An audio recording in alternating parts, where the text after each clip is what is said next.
खोई हुई छाया। शहर के पुराने और भव्य वेबर हाउस में एक रात अंधेरा छा जाता है। एक अमीर और प्रभावशाली व्यापारी जॉर्ज वेबर की हत्या कर दी जाती है। उनकी पत्नी एलन वेबर सुबह उठकर अपने पति की लाश देखकर चौंक जाती है। जॉर्ज की हत्या एक बर्बर तरीके से की गई है और पूरी तरह से बेतरतीब नजर आता है। उनकी पत्नी उनकी लाश को देखकर एक बार को तो डर के मारे कांप जाती है कि कोई इतनी बर्बर तरीके से किसने और क्यों ये कृत्य किया होगा। वह पुलिस को फोन करके इसकी सूचना देती है। वह फौरन उनको अपने घर वेबर हाउस आने को कहती है। कुछ समय बाद पुलिस वहां आती है और सबसे पहले वे लाश को देखते हैं। उनकी लाश देखकर वे भी दंभ रह गए। स्थानीय पुलिस इंस्पेक्टर एरिक कॉलिंस की अगुवाई में मामले की जांच शुरू करती है। घर के हर एक कोने व वस्तु का बारीकी से अध्ययन किया गया। इसके अलावा वह उनकी पत्नी से भी काफी देर तक बातें करते और उनसे जानकारी लेते हैं। एरिक को पता चलता है कि जॉर्ज के कई दुश्मन थे, व्यापारी प्रतिद्वंद्वियों से लेकर परिवार के सदस्यों तक। एलन के अलावा घर के कर्मचारियों और व्यापारिक साझेदारों को भी संदिग्ध के रूप में देखा जाता है। एरिक की जांच के दौरान वह जॉर्ज के व्यक्तिगत और व्यावसायिक जीवन की गहराई से समीक्षा करता है। उसे पता चलता है कि जॉर्ज ने हाल ही में एक महत्वपूर्ण सौदा खो दिया था और उसके कई सहयोगियों के साथ झगड़े हुए थे। इसके अलावा उसे जॉर्ज के व्यवसायी साझेदार मैथ्यू रोज और घरेलू नौकर रॉबर्ट स्टीवंस के बीच के विवाद के बारे में भी जानकारी मिलती है। जांच के दौरान एरिक को जॉर्ज की डेस्क पर एक गुप्त पत्र मिलता है जिसमें वे किसी प्रकार की ब्लैकमेल की बात कर रहा था। पत्र के अनुसार जॉर्ज को किसी अज्ञात व्यक्ति द्वारा धमकाया जा रहा था।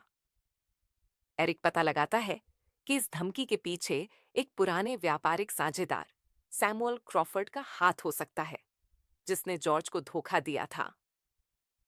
एरिक के लिए स्थिति और जटिल होती जाती है जब उसे पता चलता है कि जॉर्ज के परिवार के सदस्यों के बीच गहरे छुपे हुए राज भी हैं। जॉर्ज की बेटी क्लारा और उसके प्रेमी एंथनी के बीच के रिश्ते में भी अटपटेपन की स्थिति है। क्लारा का प्रेमी एंथनी भी जॉर्ज के व्यवसाय से जुड़ा था और उसके खिलाफ गुस्सा था। ये सब बातें उसके घर के कुछ कागजात और उसकी पत्नी के द्वारा एरिक को पता लगी थीं।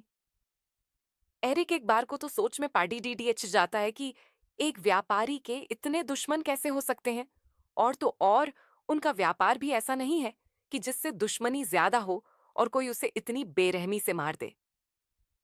जांच अधिकारी ने अपनी जांच का दायरा बढ़ाया और उनके ऑफिस के कर्मचारियों से बात की और उनके बैंक खाते भी देखे तथा उनके कॉल डिटेल और सोशल मीडिया साइट भी खंगाली, जहां से उन्हें बहुत सहायता मिली।